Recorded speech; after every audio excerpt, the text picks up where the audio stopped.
سلیمان نے کہا کہ ملکہ کے امتحان عقل کے لیے اس کے تخت کی صورت بدل دو، دیکھیں کہ وہ سوج رکھتی ہے یا ان لوگوں میں سے ہے جو سوج نہیں رکھتے۔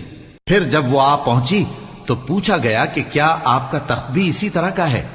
اس نے کہا کہ یہ تو گویا ہو بہو وہی ہے، اور ہم کو اس سے پہلے ہی سلیمان کی عظمت و شان کا علم ہو گیا تھا، اور ہم فرما بردار ہیں۔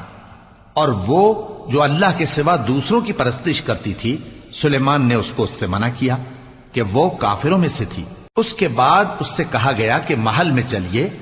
جب اس نے اس کے فرش کو دیکھا تو اسے پانی کا حوض سمجھا اور کپڑا اٹھا کر اپنی پنڈلیاں کھول دی۔ سلیمان نے کہا یہ ایسا محل ہے جس کے نیچے بھی شیشے جڑے ہوئے ہیں۔ وہ بول اٹھی کہ پروردگار، میں اپنے آپ پر ظلم کرتی رہی تھی، اور اب میں سلیمان کے ساتھ اللہ رب العالمین پر ایمان لاتی ہوں۔ اور ہم نے سمود